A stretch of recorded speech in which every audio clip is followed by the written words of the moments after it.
She did not scream. She did not beg. She did not fall apart on the doorstep of the house she had helped build, the house where she had painted the nursery walls by hand, the house where she had made Valentine's Day dinner that same evening, still believing, still trying, still hoping. She just stood there.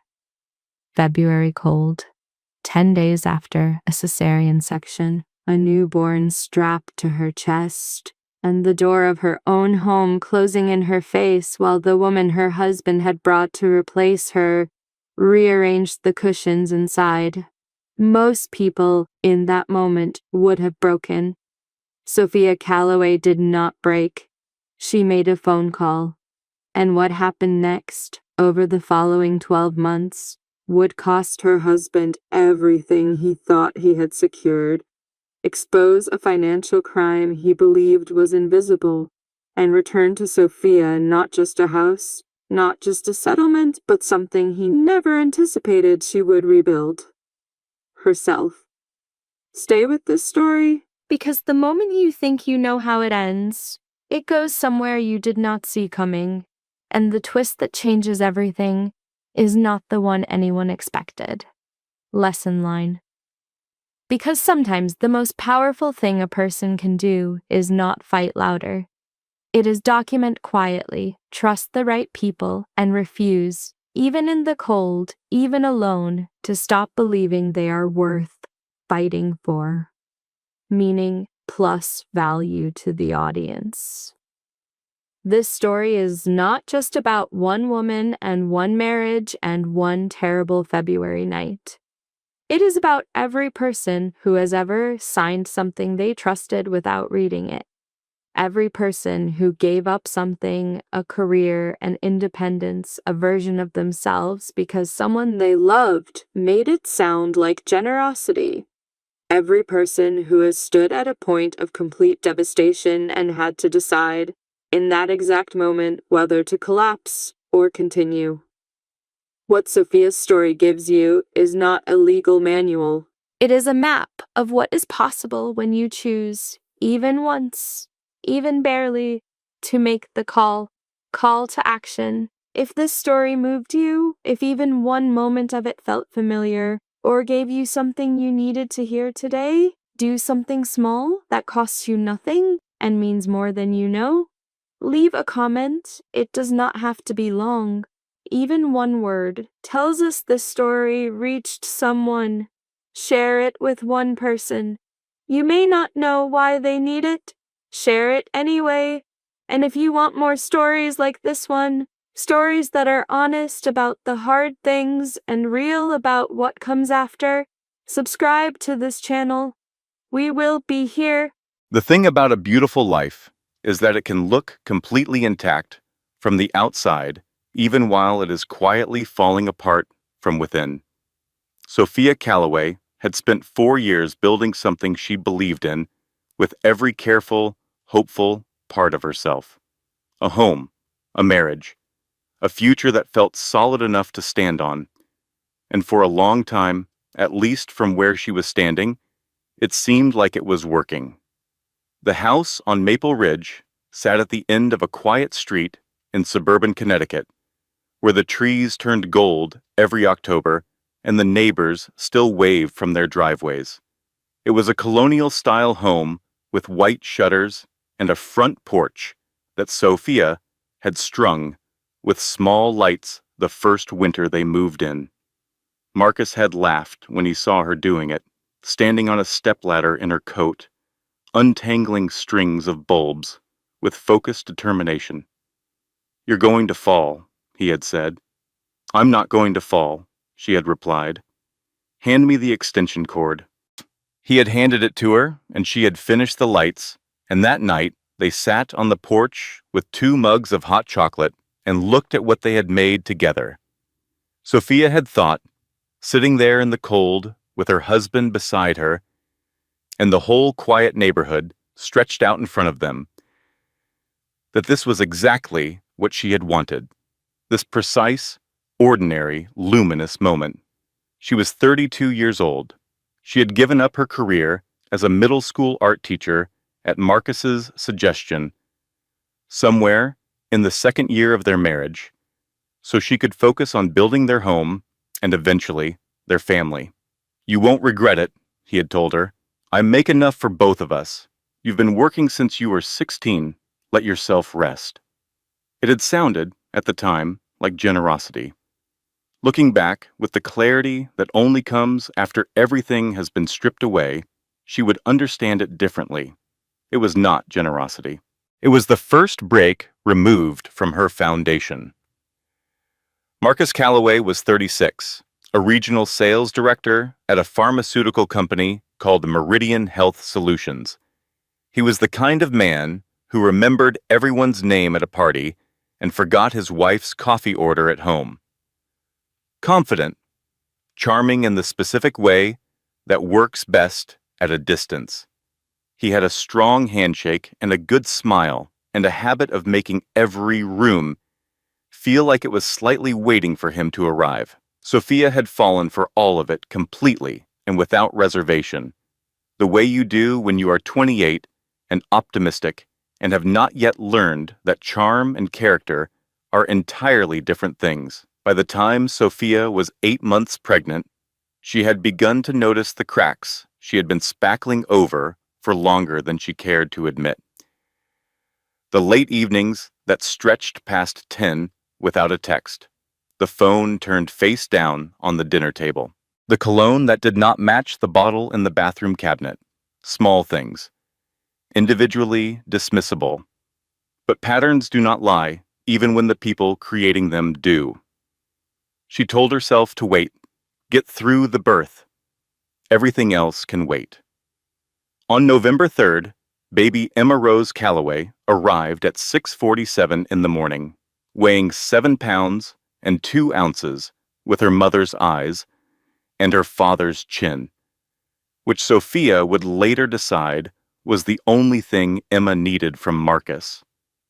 The labor had been long and the delivery had required a cesarean section, which meant Sophia was recovering from major surgery while also learning to nurse a newborn, while also managing the particular exhaustion that sits behind your eyes for the first weeks of a baby's life and does not fully lift for months. Marcus was present at the hospital.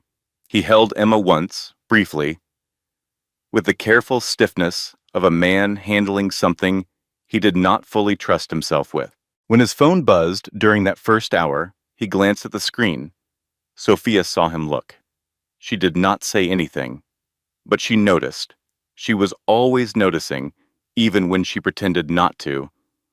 In the 2 weeks that followed, Marcus became a ghost in his own house. Late returns, absent weekends, client dinners that ran past midnight.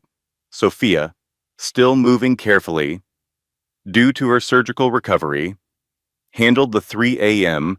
feedings alone and the diaper changes alone and the particular loneliness of sitting in a dark nursery at 4 in the morning with a sleeping baby on your chest and an empty space in the bed down the hall that was supposed to have someone in it. One night, when Emma was 11 days old and Marcus had not come home by 2 in the morning, Sophia picked up her phone and opened the location-sharing app they had set up together 2 years earlier, originally as a safety feature. The little blue dot that represented her husband was sitting at an address 12 minutes from their house. She typed the address into a search. It came back as a restaurant called the Barlow. A nice one, the kind with a wine list and low lighting. She sat with that information for a long time. The house was quiet around her. Emma breathed softly against her shoulder. Sophia put the phone down and said, very quietly into the darkness, "Okay. Okay then." She did not cry. She was not ready to cry yet. She was still gathering herself, the way you do before something large and irreversible begins. She held her daughter a little closer, and she rocked in the chair, and she let the night pass. 3 days later, it was February 14th, Valentine's Day.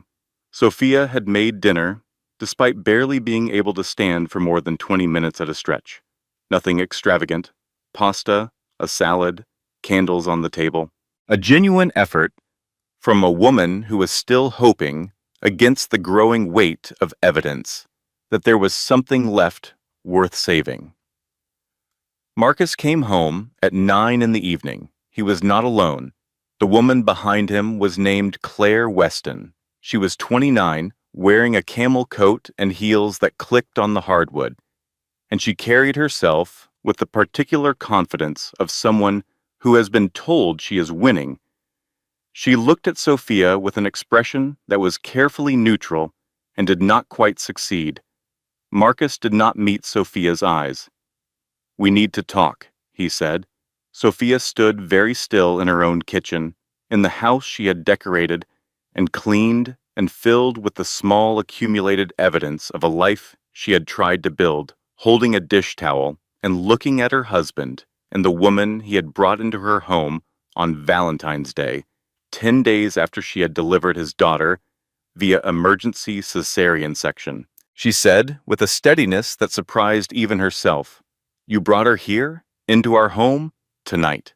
Marcus said, "The marriage has been over for a long time, Sophia." And Claire said, with the small smile of someone who believes they have already won, "I told him this was a bad idea, but he insisted on being honest."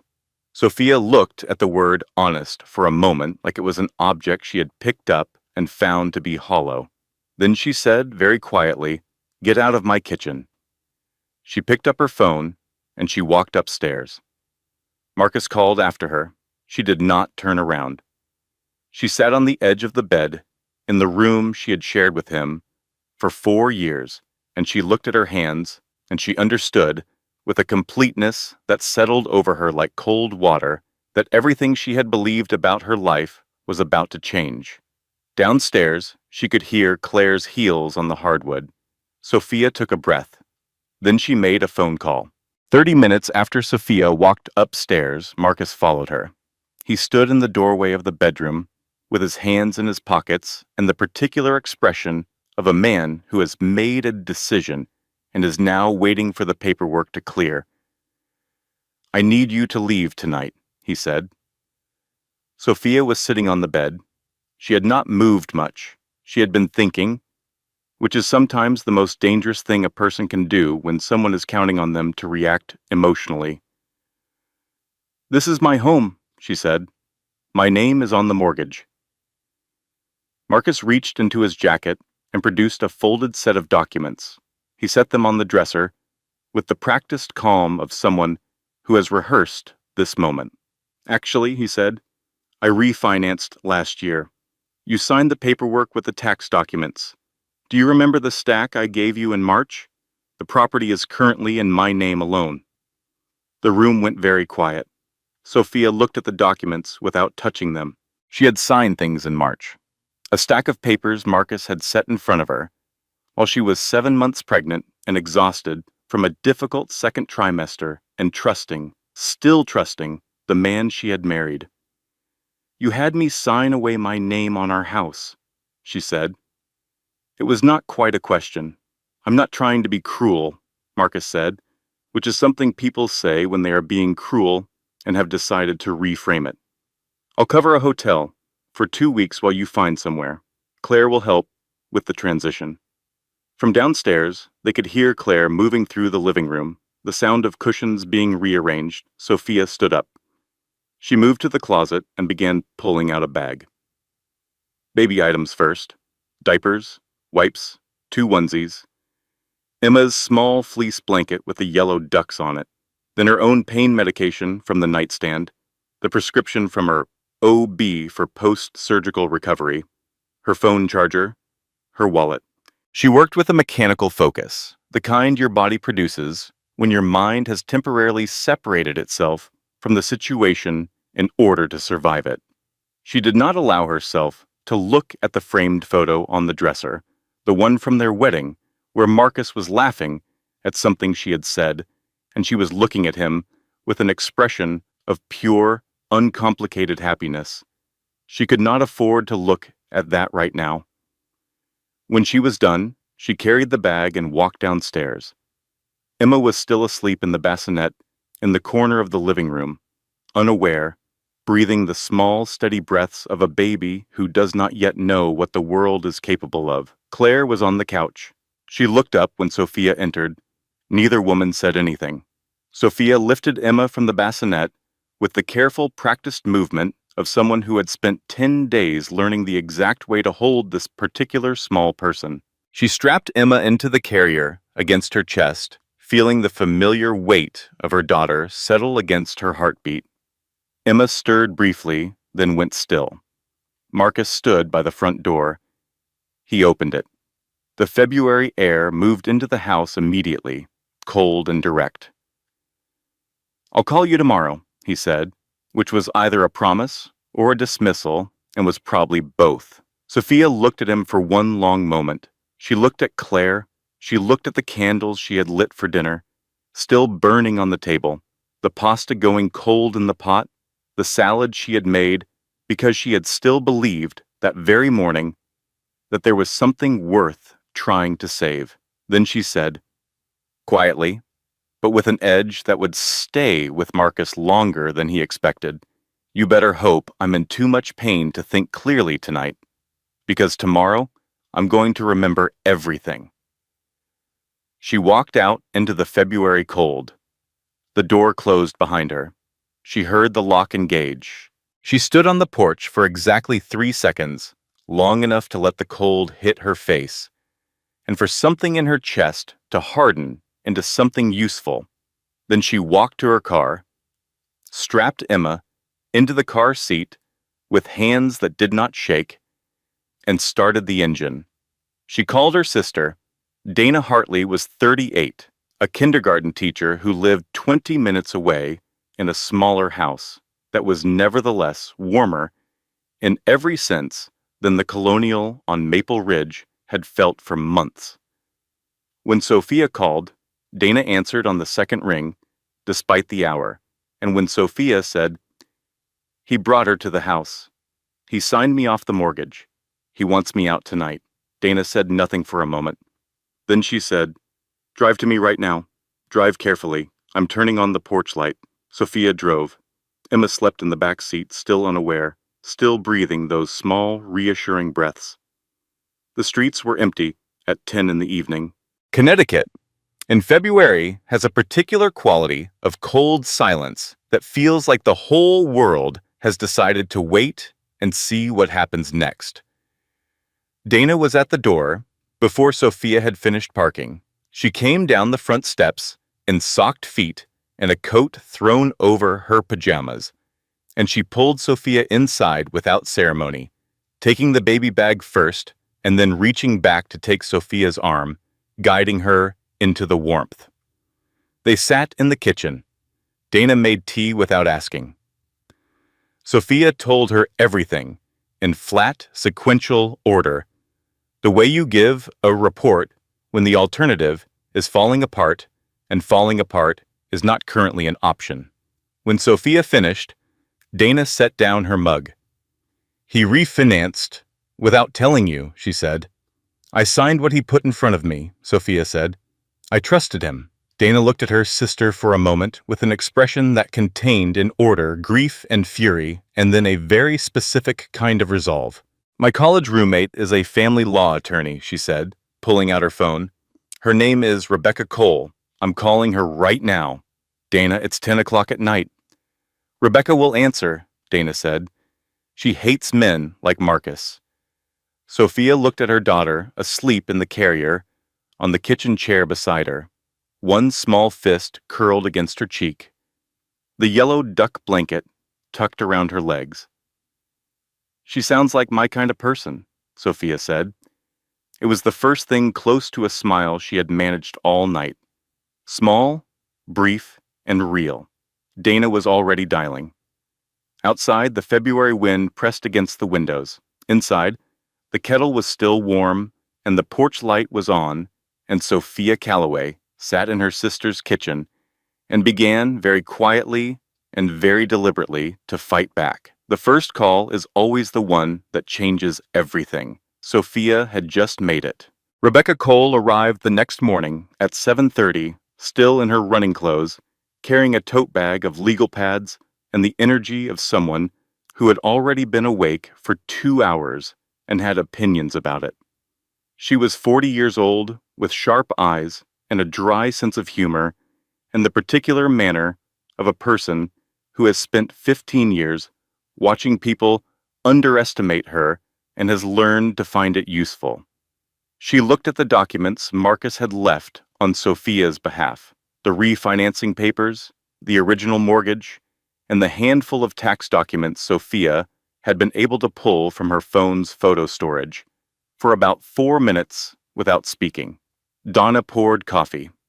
Emma slept in the bassinet they had set up in the corner. Finally, Rebecca looked up. "Okay," she said. "The refinancing is a serious problem, but not necessarily a permanent one. Tell me exactly how it was presented to you." Sophia walked her through it. The stack of documents in March. The pen already in her hand. Marcus explaining it was routine tax paperwork, a refinance to get a better rate, nothing she needed to read carefully. Rebecca wrote something down. "Did he sit with you while you signed, or did he leave the papers and come back?" "He sat there. He turned the pages." "Did you read any of them?" "I read the first 2 pages. Then he said he was running late for a call and I should just finish signing." Rebecca wrote something else down. Then she said, "Connecticut is an equitable distribution state. The property may currently be in his name, but if marital funds contributed to the mortgage payments, the down payment, the improvements, you have a claim to equitable share, regardless of whose name is on the deed." She paused. "How long were you contributing financially before you stopped working?" "I taught for 3 years after we married. I put every paycheck into our joint account. The down payment on the house came from that account." "And the decision to stop working, whose idea was it?" "His. He said he made enough. He said I should rest." Sophia heard how it sounded now, hearing it said out loud in someone else's kitchen. "He said it was generous." Rebecca nodded slowly. "I want to be very clear with you about something, and I need you to hear it as a fact and not as a judgment. What you just described, controlling finances, managing what you signed, directing your career decisions, these are patterns that courts increasingly recognize as economic control within a marriage. You didn't miss something. You were managed. There's a difference." The kitchen was quiet for a moment. This is the first thing every person in Sophia's position needs to understand. When someone controls the financial information in a relationship, when they decide what gets signed and what gets explained and what gets quietly rerouted, the other person is not being foolish. They are being deliberately kept in the dark. The blame belongs entirely to the one holding the flashlight and choosing to point it away. Dana set a coffee mug in front of Sophia. Rebecca continued. "The night he sent you out, Valentine's Day, was anyone around, neighbors? Any cameras on the street?" Sophia thought about it. "The Hendersons across the street have a ring camera on their porch. It faces the street. Our driveway would be in frame." Rebecca smiled for the first time. It was a small, precise smile. "I love neighbors with porch cameras." She made a note. "One more thing. His social media. Is he active?" Dana reached across the table and pulled up her phone screen. She had already screenshotted it the night before. The post Marcus had put up on his personal account. A photo of himself and Claire at a restaurant table, a bottle of wine, the candles in the background. Posted at 11:47 in the evening. Caption reading, "New chapter," with a champagne glass. The timestamp was 32 minutes after Sophia had left the house. Rebecca looked at it for a long moment. "He posted a celebration photo," she said. 32 minutes after sending his post-surgical wife and 10-day-old daughter outside in February. "Yes," Dana said. "And he works in pharmaceuticals," Rebecca said. A regulated industry. Yes. Rebecca closed her legal pad. I'm going to need a retainer in about 6 weeks, and I want you both to understand something clearly. We are not in a weak position here. He thinks we are, because he controlled the information, which means he controlled what he thought Sophia knew. But controlling information is not the same as controlling the facts. The facts are still out there. We're going to find them. She stood up, tote bag over her shoulder, and looked at Sophia directly. Do not contact Marcus. Do not post anything. Do not respond to anything he sends you without running it past me first. One message at a time, one document at a time, we are going to build something he will not be able to argue his way out of. Sophia nodded. And one more thing, Rebecca said, already moving toward the door. Take photos of everything you can still access. Bank statements on your phone app, text messages, any financial documents he ever sent you digitally. Do it today before he realizes you're no longer standing still. She left. The front door closed behind her. Dana and Sophia sat in the sudden quiet. She's terrifying, Dana said. She's exactly what I needed, Sophia replied. She picked up her phone and started taking screenshots. While Sophia was documenting everything with the focused efficiency of someone who had just been given a reason to pay attention, Marcus was standing in the kitchen of the house on Maple Ridge, making the first of several catastrophic errors in judgment. He was feeling, it must be said, extremely confident. This was a problem. Marcus Calloway had spent several months planning what he thought of privately as his transition. He had believed, based on a careful assessment of Sophia's situation, that she would be too overwhelmed, too financially dependent, and too emotionally exhausted from new motherhood to mount any real resistance. She had no income. She was recovering from surgery. She had, as far as he could tell, nothing but her sister and a baby and whatever remained of her pride. What he had failed to account for was that pride, in the right person, is not a vulnerability. It is a fuel source. He was also not aware, at this point, that Rebecca Cole existed. Claire was at the kitchen table with her laptop, looking at interior design websites with the particular focus of a woman who has been waiting for permission to redecorate. She had moved into the house 3 days after Valentine's Day with the efficiency of someone who had already mentally moved in weeks earlier. What are you worried about? She asked, when Marcus stood at the counter staring at his phone. She transferred money, he said. Claire looked up. From the joint account, Marcus said. She moved her half this morning. Her half, Claire repeated. She thinks she has a half? The original contribution structure was equal, Marcus said, which was the first honest thing he had said in several months.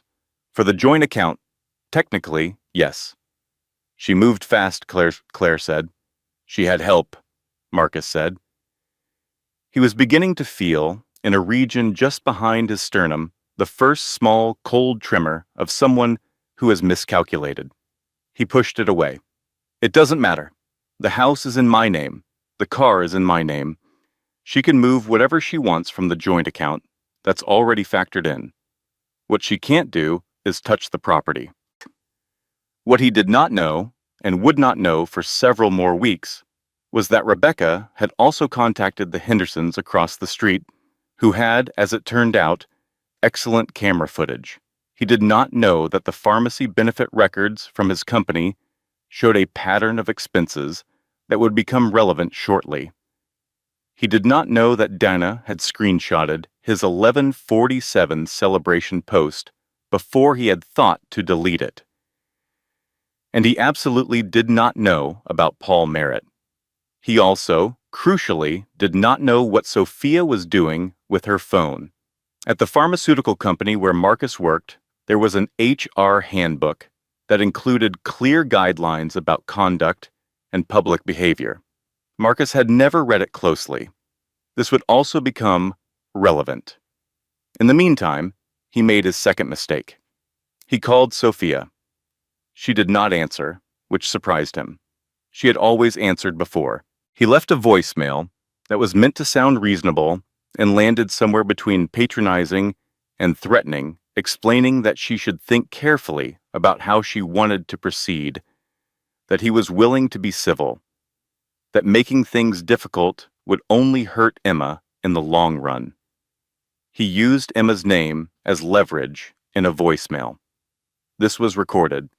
Rebecca would later describe it in court documents as, quote, a baseline illustration of the respondent's approach to co-parenting.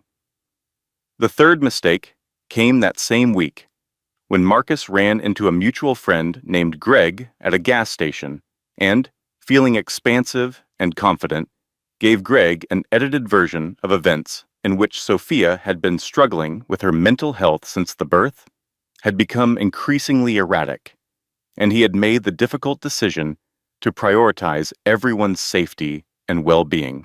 Greg, who was not a particularly subtle person, mentioned this to his wife. His wife mentioned it to 3 people at the school pickup line. By Thursday of that week, Sophia's neighbor Heather was looking at her with a particular kind of careful pity that meant the story had gotten there first. Marcus believed this was working in his favor. He did not understand that every person who heard his version and later learned the truth would become a data point in a larger picture. He was building a narrative, but he was building it on ground that was about to shift. Meanwhile, Rebecca filed the first set of emergency motions. Temporary child support, pending full proceedings. Temporary use of the marital vehicle, given that Sophia was the primary caregiver of a newborn. Documentation request for all financial accounts associated with the marriage. The documentation request was the one that would matter most. Because Rebecca had a suspicion, based on 17 years of family law practice and a particular pattern she had noticed in the bank statements Sophia had photographed, that there was more money than Marcus was letting anyone see. She brought in Paul Merritt. Paul Merritt was a forensic accountant who worked out of a small office in Hartford and spoke almost entirely in facts. He was quiet, meticulous, and extraordinarily good at finding things that had been arranged to be invisible. Rebecca trusted him completely and deployed him precisely. When she told Sophia she was bringing Paul in, Sophia asked what he would be looking for. Rebecca said, I don't know yet, but I know there's something to find. People who plan an exit the way Marcus planned, his don't usually leave everything in plain sight. She was right. It would take Paul 3 weeks to complete his initial review. The results, when they came, would change everything about the shape of this case. But that was still ahead. For now, Sophia was at Dana's house, recovering from surgery and learning to nurse and waking at 3 in the morning with Emma and sitting in the small guest room with its floral wallpaper and its one window overlooking the backyard and its complete, uncomplicated safety.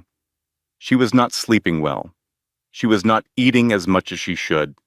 She was tired in a way that lived in her bones, but she was thinking clearly. And that, as it turned out, was exactly what was needed. 6 weeks after Valentine's Day, something happened that Sophia had not allowed herself to expect. She won. The emergency custody motion, filed by Rebecca with careful precision and supported by the Ring camera footage from the Henderson house, the medical records from Sophia's OB documenting her post-surgical status on the night she was sent out, the pediatric records showing Emma's continuous care under Sophia's supervision, and the 1147 social media post that Marcus had deleted, but which existed in 4 separate screenshot archives, came before a family court judge named the Honorable Patricia Warren. Judge Warren was 61 years old and had been presiding over family court for 22 years. She had seen most things. She reviewed the preliminary evidence with the expression of someone who had made up her mind within the first 10 minutes, but intended to honor the full process regardless. The hearing lasted 2 hours. Garrett Price, the attorney Marcus had hired, was expensive and loud and deployed a strategy of suggesting that Sophia's postpartum recovery was evidence of instability rather than evidence of having recently had major surgery, which is what it actually was. Rebecca dismantled this approach with the particular efficiency of someone who had anticipated it completely. When the ruling came, it was clear. Primary custody remained with Sophia, pending full proceedings. Marcus was granted supervised visitation every other Saturday to be conducted at a designated family services location. Temporary child support was ordered at an amount that reflected Marcus's documented income. The marital vehicle was formally assigned to Sophia's use. Outside the courthouse on a gray March afternoon, Dana cried. Rebecca was professionally composed, but her eyes were bright. Sophia held Emma against her chest and read the order twice. "Is it over?" she asked. "The custody round is over," Rebecca said. "You won this one cleanly," Sophia breathed out. Something that had been wound tight in her chest for 6 weeks released a fraction of an inch. She allowed herself, for the first time since February 14th, to feel something close to hope. This was understandable. It was also premature. 11 days later, Sophia drove to her parents' house in western Massachusetts for a weekend visit. Her mother had not met Emma yet. The drive was 2 hours. She texted Marcus on Friday afternoon to let him know she would be out of the county for the weekend and would return Sunday evening. She did not file a written notice with the court. She did not know she was required to. The temporary custody order included a provision requiring formal written notification through proper legal channels for any travel outside the county, and Rebecca had explained this provision during their initial review of the order, but had not, in the press of preparing for the custody hearing, been explicit enough about the mechanics of compliance. Sophia came home Sunday evening feeling better than she had in months. Her mother had held Emma for 3 hours and cried quietly into her granddaughter's hair. Her father had grilled chicken in February because Sophia mentioned she was craving it. Standing at the backyard grill in his winter coat with a spatula and a determination that made her heart ache with love for him. She had slept 8 hours in her childhood bedroom with Emma in a portable crib beside her and woken up feeling, for one brief and genuine morning, like herself. Then Rebecca called Monday at 9. "Sophia, sit down." The 3 words that mean nothing good. Sophia sat down at Dana's kitchen table. Emma was in the bouncy seat, kicking her feet at the mobile above her with the focused intensity of a person who has discovered cause and effect and finds it fascinating, Rebecca explained.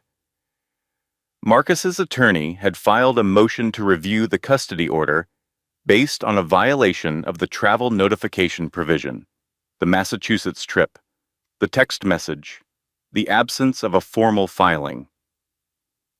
"Can he take her because of this?" Sophia asked. "Not permanently," Rebecca said. "But it gives Garrett Price a foothold. It makes us look careless in front of a judge who values procedural compliance. And Judge Warren does value procedural compliance. I didn't know I needed to file formally. I texted him. I know, and I should have been more explicit when we reviewed the order. This is on both of us." Rebecca's voice was steady, but there was something careful in it. "Here's what I need you to understand. This does not undo what we built. It is a setback, not a collapse. We respond, we demonstrate good faith compliance going forward, and we let Paul Merritt's findings shift the center of gravity in this case." "What has Paul found?" Sophia asked. A pause. "I want to go over it with you in person," Rebecca said. "Can you come to my office tomorrow morning?"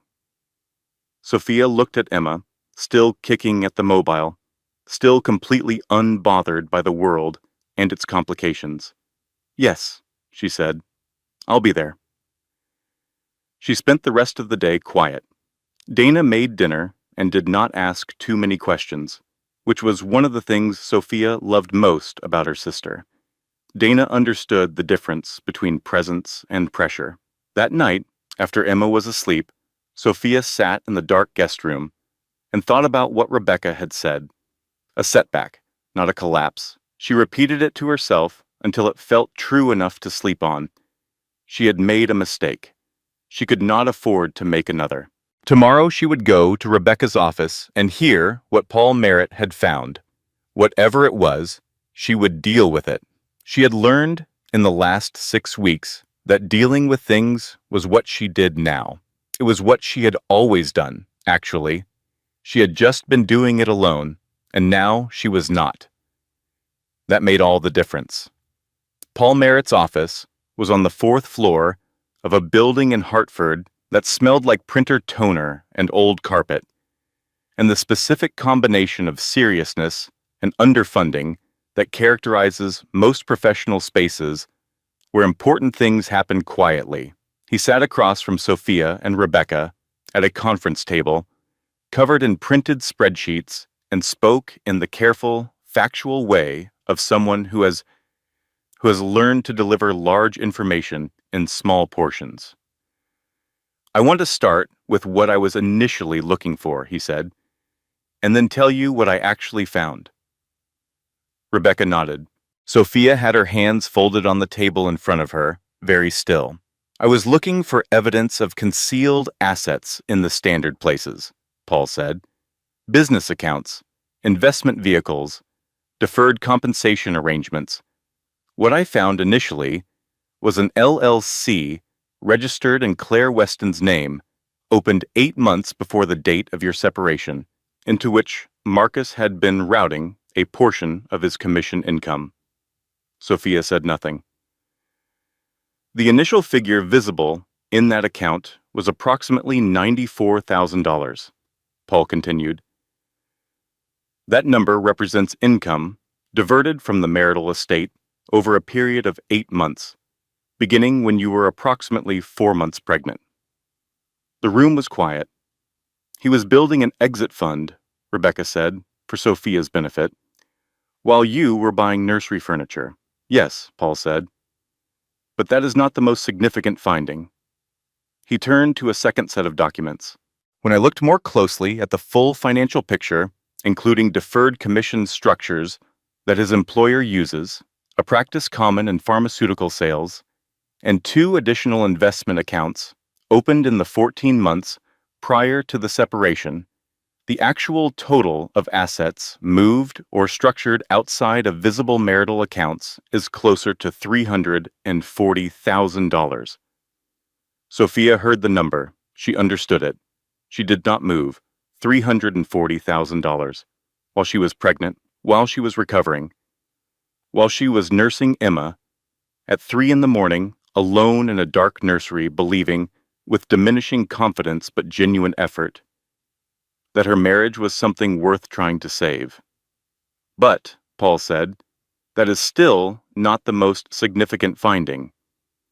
He turned to a third document and placed it on the table in front of Sophia. "This is a copy of the deed refinancing document you signed in March of last year. Specifically, I want to direct your attention to the notary stamp on page 4. Sophia looked at it. "The notary whose stamp appears on this document is a man named Gerald Hooper, a licensed notary who operated in this county for 23 years. I checked his licensing records." He paused. In the way of a person who knows the next sentence is going to change the atmosphere of a room. Gerald Hooper retired in March of last year. His licensing lapsed at retirement. He entered a care facility the following week and has had no active notary status since. The refinancing document bearing his stamp is dated November of last year." Silence. "He couldn't have notarized it," Sophia said. "He was retired." "He was in a memory care facility by November," Paul said. "He has not held an active notary license since March." Rebecca said, very quietly, The refinancing document is fraudulent. That would be the legal characterization, Paul said.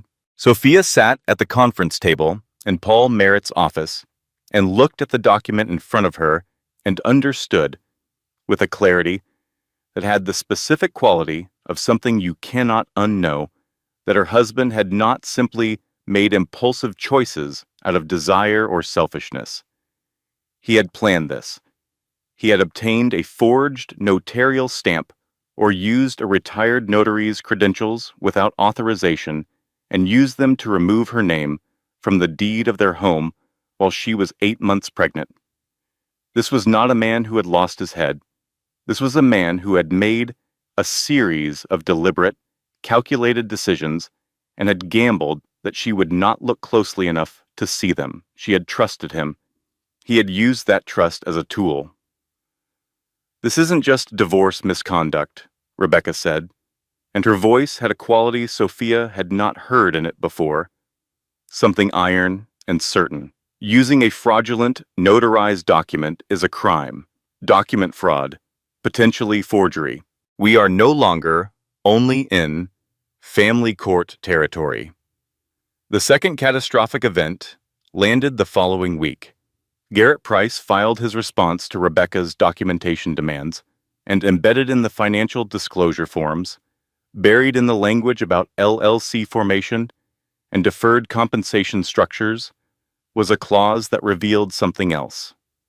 Marcus had, in the months before the separation, taken out a second mortgage on the house.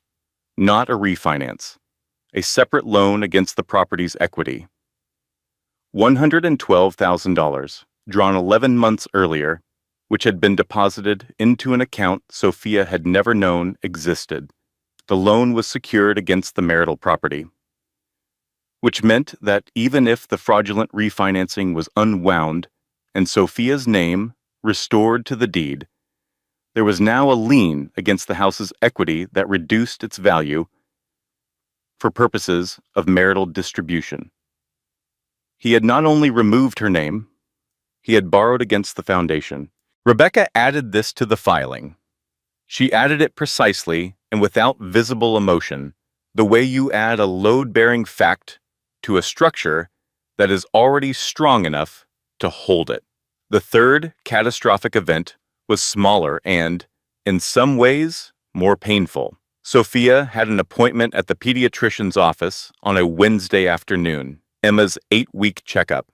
In the waiting room, she ran into Heather, a woman from their neighborhood who had been part of the social circle she and Marcus had shared for 3 years. Book club, block parties.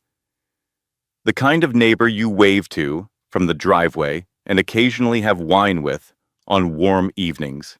Heather looked at Sophia with the particular expression of someone who has heard a story and is not sure what to do with it. "I heard about everything," she said. "I'm so sorry it didn't work out." "Thank you," Sophia said. "Marcus mentioned that it had been really hard, that you'd been struggling since the birth, that he had to manage a lot." Sophia looked at Heather. She looked at Emma in her car seat, 8 weeks old, cheeks round and warm, entirely healthy, entirely cared for. "He was at a restaurant with his girlfriend at 11:47 p.m., Sophia said, steady and quiet. "On the night he sent me outside in February with our 10-day-old baby. I have the receipt. I have the post he deleted. I have the Ring camera footage from across the street. And I have the forensic accountant's report on the $340,000 he moved during my pregnancy." Heather opened her mouth, then closed it. "Have a good appointment, Heather," Sophia said. She walked into the pediatrician's office. She sat in the waiting room and breathed carefully, and did not let the grief of it show until she was in her car afterward, when she allowed herself exactly 4 minutes of crying before she wiped her face and drove back to Dana's house, because the community had partially turned. Because the story that had been running in the neighborhood and among their mutual friends was Marcus's story, shaped and distributed before Sophia had a chance to say a word. This is one of the most painful parts of what happens to people in Sophia's position, and it deserves to be said clearly. When someone controls the narrative early, the people who hear it first are the hardest to reach later. Some of them will never fully update, even when the truth becomes undeniable. The advice here is not to chase them. Do not spend energy trying to convince the people who chose a side without asking. Build new ground. Be consistent. Let the record speak when you cannot. Sophia did not chase them. She went home and helped Dana make dinner and held Emma against her chest while the evening news played quietly in the background and said to her daughter, very softly, that they were going to be all right. She believed it. For the first time, she genuinely believed it. 3 days after Paul Merritt's full report was delivered to Rebecca's office and formally filed as supplemental evidence, Marcus's attorney, Garrett Price, called Rebecca at 8 in the morning. Rebecca answered while eating breakfast. "Cole," she said. "Rebecca." Garrett's voice had changed. The expansive confidence of the courthouse hallway, the golden retriever energy, as Dana had once described it, was gone. What was left was the careful tone of a man who had reviewed documents overnight and was now operating in a different register entirely. "Garrett," Rebecca said, "I think we should discuss a path forward." "I'm listening." "My client is open to exploring a settlement structure." Rebecca set down her coffee. "Is he?" "But, given the complexity of the financial picture as it's developed," Garrett said, choosing his words with the caution of someone navigating a minefield in new shoes, "and given certain aspects of the property documentation that have come to light, Marcus would like to avoid extended proceedings." "Extended proceedings," Rebecca repeated, pleasantly. "You mean criminal referral?" A pause. "He would like to resolve this in family court." "Then he should have thought about that," Rebecca said, "before he used a fraudulent notary stamp on a deed modification while his wife was 8 months pregnant." Another pause, longer this time. What would Sophia need in order to consider a settlement? Rebecca picked her coffee back up. "I'll ask her." She drove to Dana's house that afternoon. Sophia was in the backyard, despite the cold, sitting on a folding chair with Emma bundled in her lap. "Just getting some air," she said. Dana came out with 3 mugs of tea and sat on the back steps. Rebecca laid it out plainly. Marcus wanted to settle. He was frightened of a criminal referral on the document fraud. He was frightened of what the $340,000 concealment looked like in front of a judge who had already seen his Valentine's Day post. He was frightened of what his employer's HR department would do with a public court record of financial misconduct. "What does settling mean?" Sophia asked. "It means we negotiate terms and present them to the court for ratification rather than going through a full trial. It means faster resolution. It means you control some of the terms rather than leaving them to a judge." "And what would I want?" "That," Rebecca said, "is exactly the right question." Sophia looked at Emma. The baby was awake, studying a leaf that had blown onto the blanket with the focused curiosity of someone encountering leaves for the first time, which she was. "I want the house," Sophia said. "My name restored to the deed and the fraudulent document formally invalidated on record. I want the second mortgage addressed in the settlement, not left for me to manage alone. I want primary custody with terms so clearly written that there is no room for him to reinterpret them later. I want full financial disclosure and a settlement figure that reflects what he actually hid, not the reduced number he structured it to look like. And I want all of it in court, on record, in Judge Warren's courtroom, where it cannot be quietly renegotiated later." Rebecca wrote it down. "Anything else?" she asked. "Yes," Sophia said. "I want it acknowledged, formally, in the record, that Emma was a 10-day-old infant when she was sent outside in February. I don't want that to disappear into a quiet settlement where nobody ever has to say it out loud." Dana made a small sound that was not quite words. Rebecca looked at Sophia over her legal pad with an expression that had warmth in it, genuine and unguarded.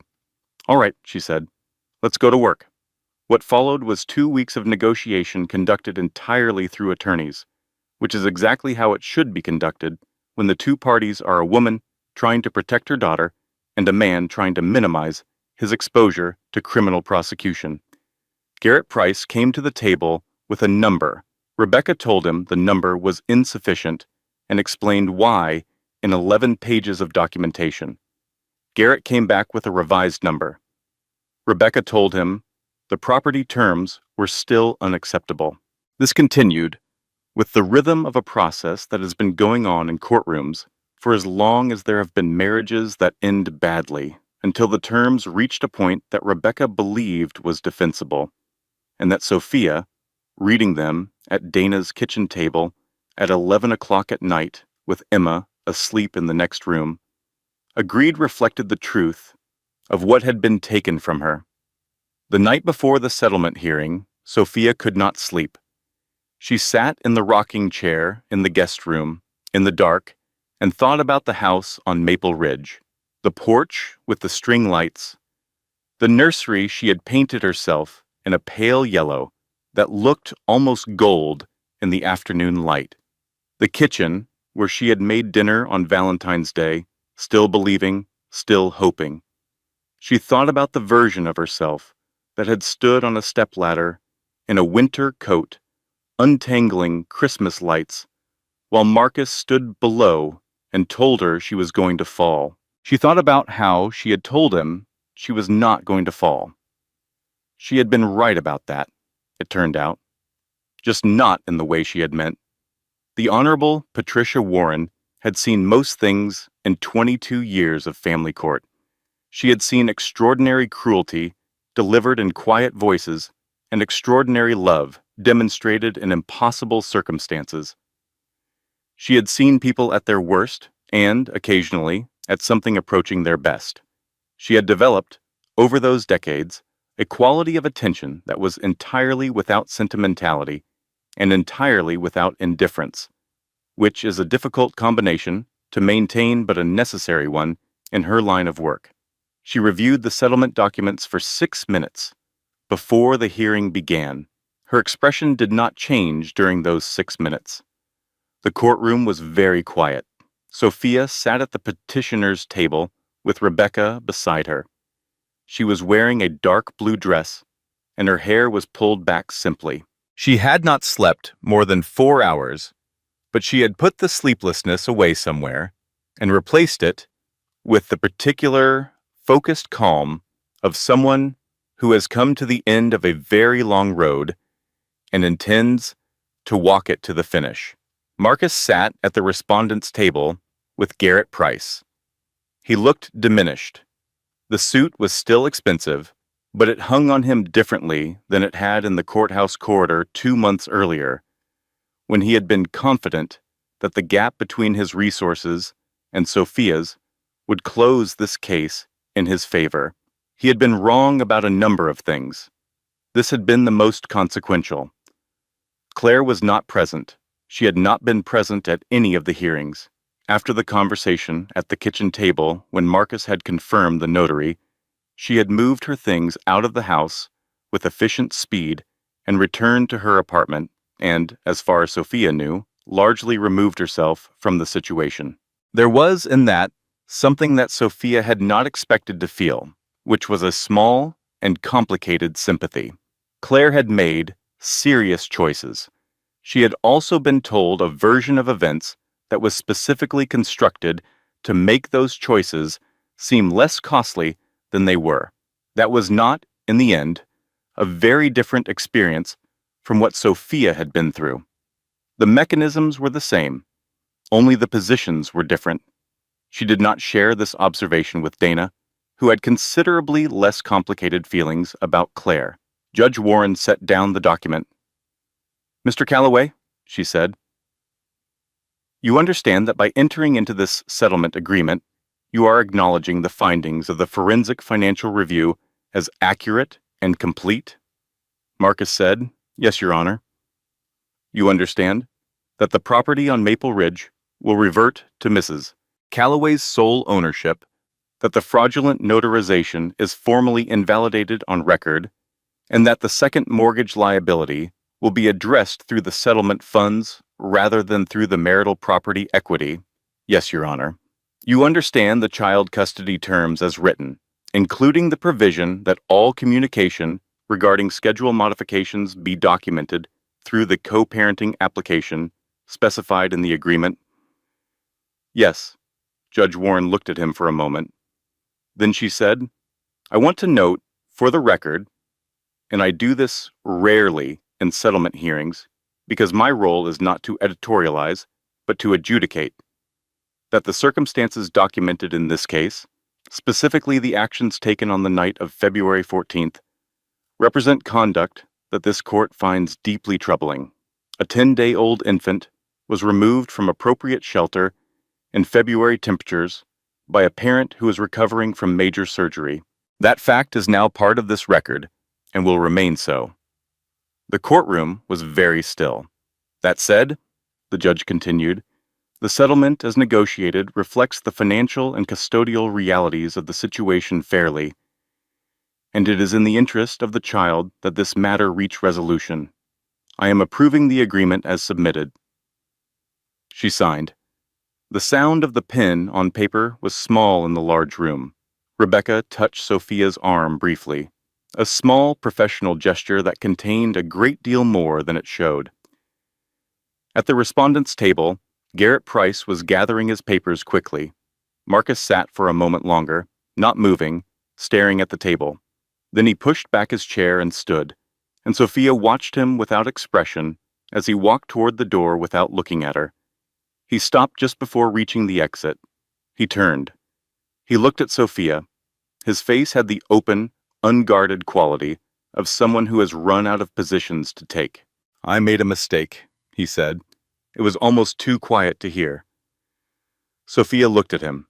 The man she had married, the man who had stood on a porch in winter and handed her an extension cord and laughed when she told him she would not fall. The man who had sat beside her at a hospital table while she signed papers she trusted.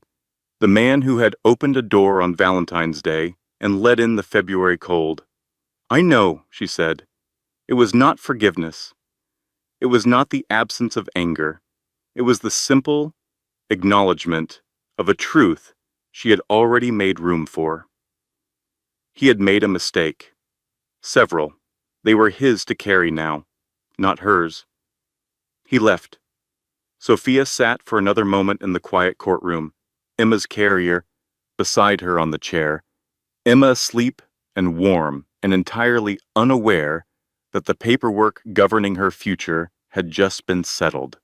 Then she stood, put on her coat, and walked out into the afternoon light. Dana was waiting on the courthouse steps. She had brought coffee. Rebecca came out a moment later, briefcase in hand, already checking her phone with the focused attention of someone who has the next case waiting. Rebecca, Sophia said. Rebecca looked up. Thank you. Rebecca looked at her for a moment. You did the work, she said. I just knew where to look. Then she walked to her car, and Sophia stood on the courthouse steps with her sister and her daughter and her coffee and the settlement agreement that was now officially part of the public record of Connecticut Family Court, and she felt, for the first time in 5 months, the specific and unrepeatable sensation of solid ground. There is a particular kind of reckoning that happens when a person who believed they were winning discovers that the game was never what they thought it was. Claire Weston had walked into the house on Maple Ridge in February with the confidence of someone who had assessed the situation and found it manageable. A tired new mother, a controlled man, a house that was already promised, a life that had been arranged for her arrival. What she had not assessed, because she had relied on Marcus's assessment, and Marcus had been wrong about almost everything, was Sophia Callaway. The weeks after the settlement were quiet ones for Claire, at least on the surface. She was back in her apartment, which she had, as she mentioned to Marcus in their last conversation, kept throughout. She was back at her job, which she had nearly lost during the suspension, but had managed to retain following a meeting with HR in which she submitted a written statement and agreed to a formal notation in her file. The colleagues who had whispered had mostly returned to their own concerns. The anonymous messages to her phone had slowed. She was fine, more or less. What she was not was unaffected. There is a specific experience that comes from watching the story you told yourself about a situation collapse under the weight of facts. Claire had told herself a story in which Marcus was a man in a failing marriage, making a clean break, ready to build something new. She had told herself that Sophia was finished, checked out, already gone in every way that mattered. Marcus had been consistent and convincing on this point. He was good at being convincing.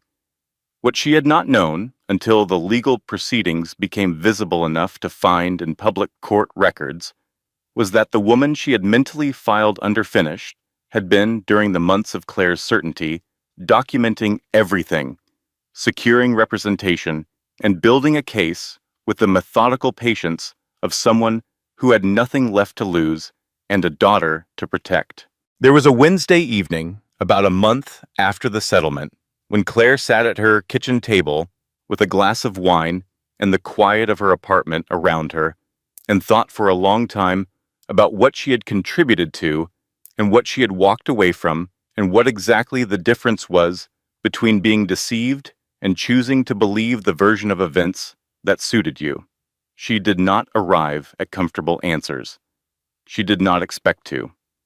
What she did do, eventually, and this is a small detail that never made it into the courtroom or the legal record, but matters nonetheless, was write a letter. She did not send it to Sophia. She sent it to her own mother, a long, honest account of what she had done and what she had understood too late and what she was going to carry going forward. Her mother, who was a practical woman with a background in social work, read it and called her and said, "You cannot undo it, but you can make different choices, and that is what the rest of your life is for." Claire kept the letter. She read it occasionally in the way you read the things that are hardest to look at, because looking at them is part of not repeating them. Marcus, meanwhile, had moved into a 2-bedroom apartment 20 minutes from Maple Ridge. It was adequate. It was not what he had planned. He had planned, in the detailed private vision he had carried for months, to live in the house on Maple Ridge with Claire and feel like a man who had chosen the life he wanted, rather than the one he had settled for. That version of events had closed. He showed up for his first supervised visitation with Emma on a Saturday morning in April, when the trees were beginning to come back and the world had the tentative brightness of early spring. The visitation center was a cheerful space with a dedicated family room and a staff member who documented the visit without judgment. He held Emma for the first time since the hospital. She had changed enormously in 4 months. She was heavier, more alert, interested in everything. She looked at him with the wide, frank curiosity of a baby who does not yet know what relationship means and treats every face with equal consideration. He cried, quietly, with his back half turned, but the supervising staff member noted it, and Sophia, reviewing the visit report that evening, saw the notation. She sat with that for a while. She did not feel triumph. She felt something more complicated, the particular sorrow of watching someone understand too late what they had, which is not the same as compassion, but lives in the same neighborhood. She called Rebecca. "He cried at the visit," she said. "That's not unusual," Rebecca said. "I know," Sophia said. I don't know what to do with it." "You don't have to do anything with it," Rebecca said. "He made choices. He's living in them. You made choices. You're living in yours. Those are separate things now." "Is it wrong that I still feel something?" No, Rebecca said. It would be wrong if you didn't. You were married to him for 4 years. You loved him. Feeling something is not the same as being weakened by it. After she hung up, Sophia sat for a while in the living room of the house on Maple Ridge. Her house. The string lights on the porch were on. She had put them back up on the first Saturday after she moved back in, standing on the stepladder in April instead of November, untangling the same strands she had untangled 4 years ago when everything still seemed possible. Dana had stood below and watched her. "You're going to fall," Dana had said. "I'm not going to fall," Sophia had replied. She had finished the lights. She had stood on the porch afterward and looked at them for a long time, burning steadily in the spring evening, and she had thought about how much the same they looked from where she was standing, how familiar, how entirely, completely different. 1 year later, the house on Maple Ridge had changed in the way that houses change when they are actually lived in, which is to say, it had become more itself. There were paintings on the walls, Sophia's own work, the kind of painting you make when you are working through something large and do not yet have words for it, color-heavy, slightly unresolved, in the beautiful way of things that are still becoming. Dana had framed the best one, an abstract piece in deep blue and warm gold, and hung it in the hallway without asking, which was an act of love Sophia thought about sometimes when she walked past it. Emma was 13 months old and had recently discovered stairs, which she approached with the confident recklessness of a person who has not yet had sufficient experience of falling. She pulled herself up on furniture and let go, and stood unsupported for stretches of 3 and 4 seconds before dropping to her hands and knees with an expression of mild surprise, then doing it again. She was, in Sophia's entirely unbiased assessment, extraordinary. The nonprofit had been Rebecca's idea, or rather, she had been the one to name what Sophia was already doing. In the months following the settlement, Sophia had found herself talking to 2 different women who had reached out through mutual connections, both in early stages of contested divorces, both frightened, both convinced they had no good options. She had spent hours with each of them. She had connected one to Rebecca and one to a legal aid organization in New Haven, and both of them had told her, independently and in different language, that the most useful thing she had done was tell her own story directly, and without the false comfort of pretending it had been easy. The nonprofit was called The First Call. It operated out of a small rented office space and a website and a partnership with 3 family law attorneys who provided reduced-rate consultations. It had served 41 women in its first 8 months. It had a waiting list. Rebecca served on the board. Dana managed the communications. Paul Merritt had donated his services to 2 cases that required forensic accounting work. On a Thursday evening in March, exactly 13 months after Valentine's Day, Sophia was in the kitchen making dinner when her phone rang. It was a number she did not recognize. She almost let it go to voicemail. Then she answered. The voice on the other end was young and frightened and trying very hard not to sound either of those things. A woman named Annalise, 29 years old, 3 weeks postpartum, calling from her car in a parking lot because she had not wanted to make the call inside the house. Her husband had been acting strangely since the birth. His phone was always face down. He had come home 2 nights ago and told her she needed to give him space. She had signed some financial paperwork he had put in front of her 6 months ago, and she was not entirely sure what it said. Sophia stood at the kitchen counter and listened.